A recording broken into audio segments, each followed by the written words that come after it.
Quint, this is First Word. Curated and presented by Bloomberg Quint's senior-most editors. Weekdays at 8 a.m.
Good morning, you're watching All You Need to Know on Bloomberg Quint Live. I'm Jayesh Khilani and I have with me Agam Vakil to take us through the F&O space. But first, let's have a look at the trade setup. If you have a look at the US indices, those in fact closed lower with the Dow Jones losing more than 250 points. The European indices too lost in trade with the DAX losing about 1.4%. However, if you look at the Asian screen, some bit of positive cues coming in over there with the Nikkei 225 trading about 0.3% in the green and the Hang Seng starting to trade absolutely flat in trade. Now, if you have a look at the SGX Nifty, that too is in fact trading with a positive bias with about 6.5 points higher and a start above the 10,700 mark can be expected. If you have a look at some of the areas that actually traded, we had a mixed close over there.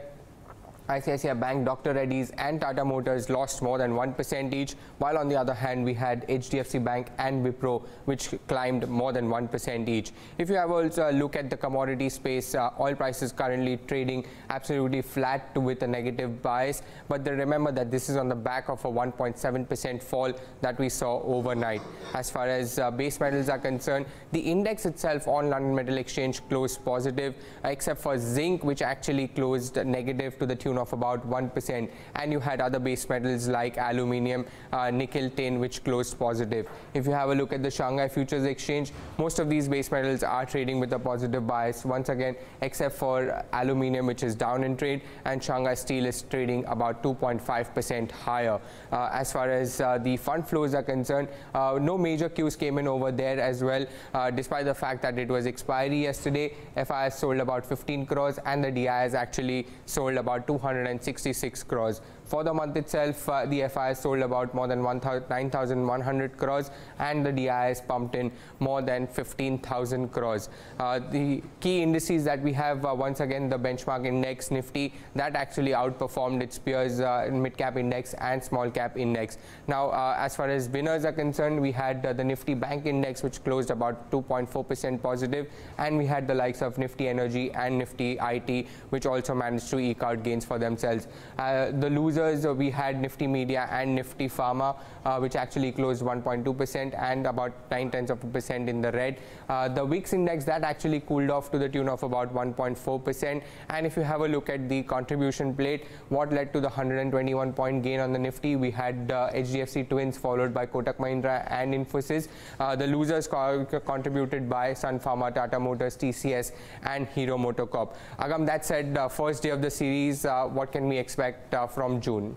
Well, Jayesh, rollovers were largely average when you consider the way things have panned out for the Nifty at around 62%. This, of course, is the June rollovers that's the incorrect plate. But moving on to the Nifty Bank 2, that's where we saw a higher amount of rollovers, standing at around 75%. So moving in, when it comes to the India Volatility Index, that stands around 13.2, and we have seen that drop around 1.4. Of course, when it comes to your Nifty put call ratio, after we have seen the expiration of your calls and puts in the May series, that Nifty put call ratio now falls to around 1.1, which indicates a fairly neutral stance when it comes to the market's point of view. Moving in, when we consider something like your total change in open interest, what we have seen, as one might expect, a little more writing in the 10,600 put, and this is where we're starting to see that support build in for the Nifty. And on the upper end, we're still looking to develop a sort of a resistance zone, but for now we are starting to see some amount of build up in the 10,800 and 900 calls as well. What stocks are we keeping an eye on in today's day of trade? HDFC Bank, of course, had a stellar run, and we are continuing to see that strength come through. And among other stocks, we're also watching out for Torrent Pharma, which did move up by as much as 5.5%, strength coming in there. We got on the back of earnings. We have seen some weakness come in, because of which we're seeing some shorts build up in the June series. Whether we're going to have to wait and watch whether or not there will be some recovery as we move into trade today. But now let's go across to Paul Allen for the top international headlines. America's closest allies will impose tit-for-tat penalties after the US confirmed tariffs against them. Commerce Secretary Wilbur Ross announced duties on steel and aluminium from the European Union, Canada and Mexico on grounds of national security. The EU says it will retaliate immediately. Mexico promised to slap tariffs on a range of US goods, and Canada says Washington's decision is baffling. The White House says it expects a North Korean delegation to visit Washington on Friday to deliver a letter from Kim Jong-un. Such a trip would follow talks between Kim's veteran spy master and Secretary of State Mike Pompeo in New York. Their meeting ended earlier than scheduled, but Pompeo insists things went well and both sides are still planning for the historic summit in Singapore on June the 12th. This is a difficult challenge. Make no mistake about it, there remains a great deal of work to do. And we made progress here, as well as at the same time made progress in the other venues the conversations were taking place. We had all the time we needed today to make the progress that was achievable during our time here in New York City. Populist parties will sweep to power in Italy later on Friday with a spending program that is a direct challenge to European Union rules. Giuseppe Conte will be sworn in as Prime Minister after the Five Star Movement and the League agree to government with the President. The lineup drops a veteran Eurosceptic as Finance Minister. Italy's been without a government since the election in March.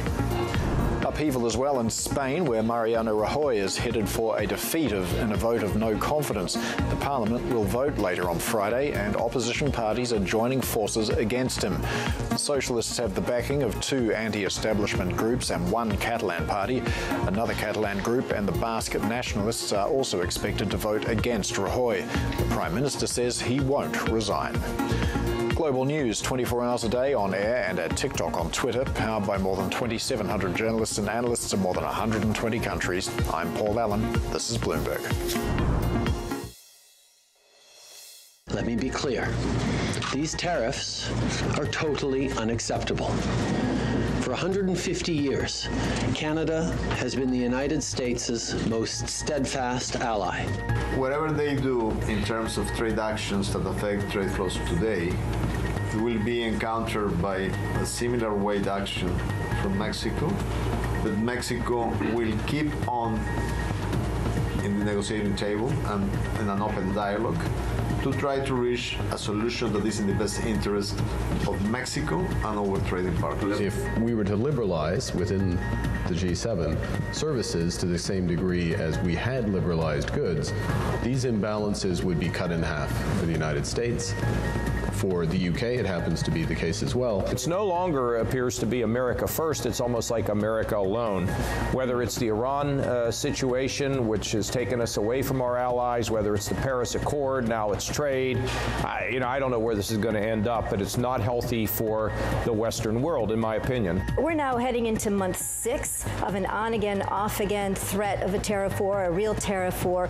It's unclear, where the administration is going with all of this. What are the markers of success? What is it exactly that we're looking for? I think today really proves the case stronger than ever that there's been this remarkable shift from everything being about central banks and quantitative easing and when will that end, to geopolitical risk and the actions of politicians in the fiscal and trade space. Market outlook right now in the near term is quite good. Inventories are low.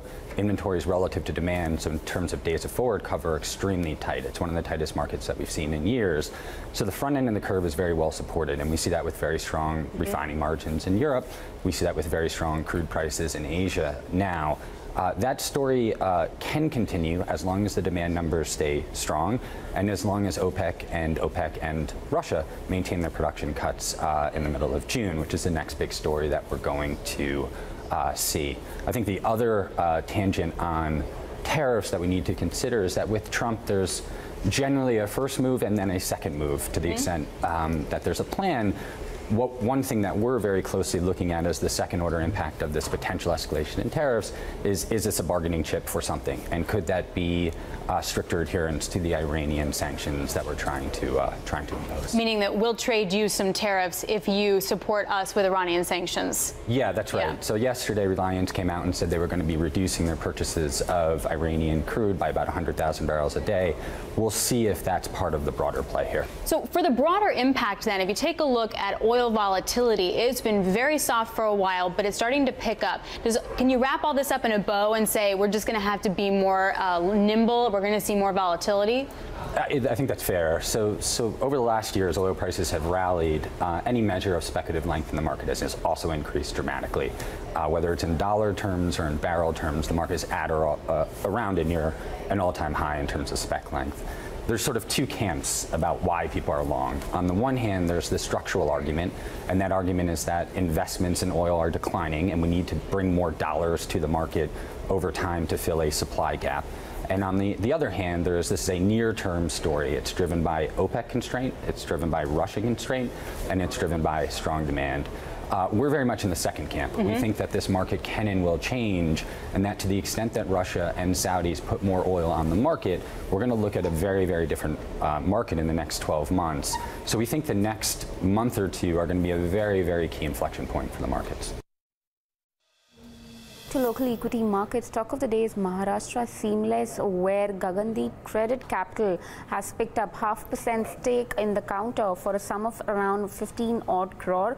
That's actually Nimish Shah, the Inam co-founder, who has bought in the stake. It usually invests through Gagandeep Credit Capital. If you look at the shareholding pattern for the company, promoter shareholding stands at a good 61%, while the public shareholding stands at a 39% as per the March shareholding pattern. If you look at, also we have Akash Bansali of Inam and Lata Bansali, who additionally hold 1.85% and 1.62% stake in this company. If you look at the financial performance of the company, it's been a decent show there. Revenue for FY18 on consolidated basis has shot up by as much as 50% at a number of around 2,149 crore. We have seen a good performance coming in on bottom line too, where we've seen a 73% uptick. It comes on operational decent show as well. EBITDA, that's the number that you need to keep an eye out, which is shot up 40% at 311 as compared to 225 crore in the corresponding quarter. Just to give you a rundown of what the company is, it's a manufacturer of seamless and ERW carbon. It also manufactures alloy steel pipes and tubes. Strong growth in the Indian economy in the fourth quarter of FY18, perhaps setting the stage for an economy where the growth inflation mix changes in FY19, growth remaining relatively steady and inflation becoming a bigger concern as compared to growth. But let's look at the Q4 numbers before we get to that. You got 7.7% growth in GDP in the fourth quarter of the year. That was better than the revised 7% growth in the third quarter and was at the higher end of estimates that economists had put out. The median expectation from economists was 7.4%, but the upper end of the range was 7.8%, so it's closer to the upper end than the lower end. If you look at GVA, and those who track GVA will look at this number, 7.6% growth in the fourth quarter compared to 6.6% in the third quarter of the year. Look at the sectoral data to see what the structure of the economy is looking like, and there are certain particularly employment-intensive segments which are starting to look healthier. Manufacturing grew at 9.1%, strong growth, and has picked up over the last 3 quarters or so. The base is slightly subdued compared to what we saw in fourth quarter of FY17, but still 9.1% growth in manufacturing is considered to be a good number. Construction saw very strong growth of 11.5%, but there was a significant base effect which helped the year-on-year growth numbers. It is also believed that construction is benefiting more from government spending than private spending, but be that as it may, construction sector activity is looking quite strong. Farm sector at 4.5% growth was also strong, although it was pointed out to us by Pranab Sen, former chief statistician of the country, that this is the output growth, so don't take this number and say that all is well with the rural economy. There are price issues in the rural economy which still need to be tackled, but still 4.5% growth in output terms on the farm sector is strong. GDP day, always look at the expenditure side numbers, and the expenditure side numbers are telling you that the investment economy is looking healthier. 14% growth in gross fixed capital formation. That number is telling you that both government and private investment is picking up. Now, to what extent is that still skewed in favor of government investment? That remains to be seen. Private final consumption expenditure grew at 6.6%. That's at par with what we have seen over the last few quarters, but perhaps that element needs to pick up a little bit more, particularly if the rural consumption piece sees acceleration in FY19. Government spending has been strong, and that continues to be the case, at least in the fourth quarter of FY18. With all these numbers now done, this is the last input that will go into the MPC's meeting next week. If growth is recovering as per expectations and is getting closer to trend, then perhaps the MPC will feel more comfortable shifting focus towards inflation and starting the process of tightening monetary policy, but that decision comes in next week. Shifting back focus to local equity market, apart from Maharashtra Seamless, bunch of stocks that we're tracking this morning includes Idea Cellular, which has completed transaction for sale of 9,900 standalone towers to ETC for an enterprise value of around 4,000 odd crore. Next in the list, we have Bayer Crop Science, which is expected to invest 400 crore in Monsanto by buying 100% equity shares of the company. Third in the list, again, we have Fortis Healthcare back in news, sold 1.8 crore units of RHT Health Trust for around Singapore dollars of 13.65. Besides that, we also have Radiant KKR back, again entering back in the race for Fortis Healthcare, and submitted an EOI yesterday. This is an ET exclusive that we're tracking this morning. PNC Infra, that's a road player which is expected to be in focus today, given that it's declared as an L1 for Nagpur-Mumbai Expressway project worth rupees 2,100 odd crore. Also, we have Capacite Infra, which saw a significant up move in yesterday's trade, meeting Sundaram Finance and Unilaser Ventures today. Besides that, we would also see Wellspun India, which is expected to meet Phillip Capital today. Let's have a look at the top delivery buying and selling data and the stocks that you need to keep on your radar today. The first one that you have on the list is Dish TV. Now, that stock was down about 2.5% in trade yesterday and saw delivery selling of more than 80 crores. The delivery volume actually surged about 170% at 1.1 crore shares as compared to its 5-day average, and the total volume surged nearly 3 times at about 1.6 crore shares as compared to its 5-day average. Second stock to watch out for, that would be Adani Ports. Now, that was up up about 4.5% in trade and saw delivery buying of more than 680 crores. The delivery volume surged about 164% at nearly 1.7 crore shares as compared to its 5-day average, and the total volume surged more than 3 times at nearly 2 crore shares as compared to its 5-day average. Last and final stock, and this is the interesting one, Pidilite. Now that was down about 2.5% in trade and saw delivery selling of nearly 1,200 crores. The delivery volume surged more than 150% at about 1 crore shares as compared to its 5-day average, and the total volume surged more than 3 times at more than 1.3 crore shares as compared to its 5-day average. On the big brokerage calls for the day, first we have is HSBC on Cox & Kings. Now the brokerage has raised the rating on the stock to buy from hold, but has maintained the target price at 290, thereby suggesting a return potential of more than 30%. Now according to the brokerage, the outlook for the hotel business of the company remains strong. The management remains confident of its ability to add capacity aggressively, following an asset-light business model with minimum capital expenditure when it comes to the hotel business of the company.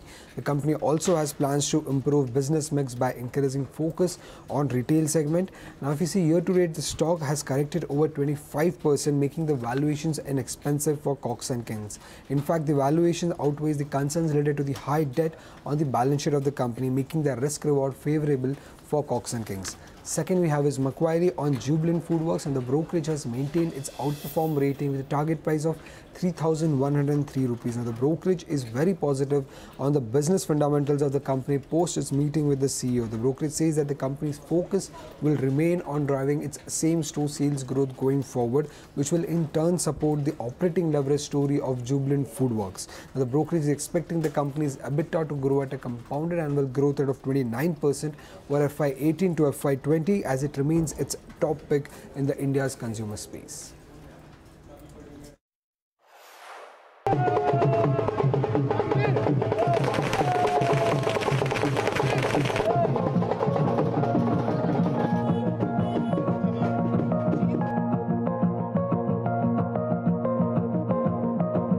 बिल्कुल षड्यंत्र था। मैं अपने stand पे कायम हूँ और हम चाहते हैं कि आगे जो है कोई भी चुनाव इन मशीनों से ना हो, ईवीएम से ना हो। निश्चित रूप से गठबंधन की ताकत दिखाई दी और हमें अपने आप को और प्रिपेयर करना होगा इससे निपटने के लिए।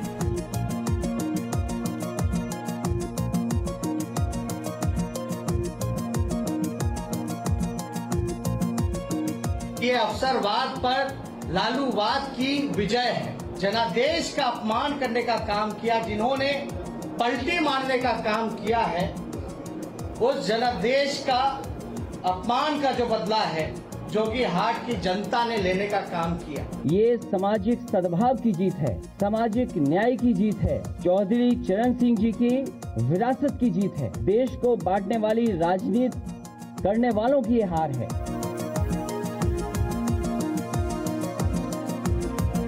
लंबी छलांग लगाने के लिए 2 कदम पीछे भी जाना पड़ता है, आगे लंबी छलांग लगाएंगे।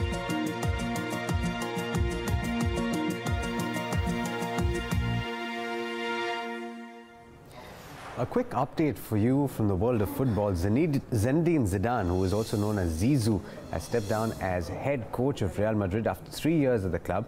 Only 5 days ago, Zidane led Madrid to a 13th Champions League title, his 3rd championship in a row.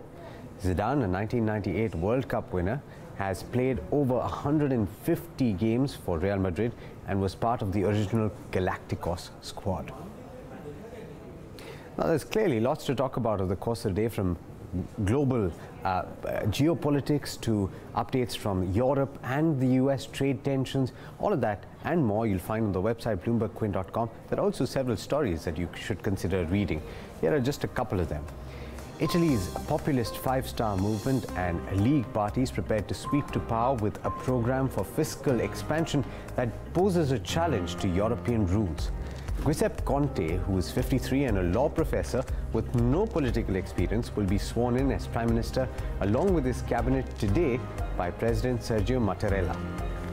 And the deadline for showing interest to acquire Air India ended on Thursday, with no bidders coming forward to acquire the 76% stake that was offered, along with $5 billion of debt. All right, that's all you need to know going into trade today. Up next is Indian Open, and that'll take you through the opening of markets. Thanks so much for watching. This is Bloomberg Quint.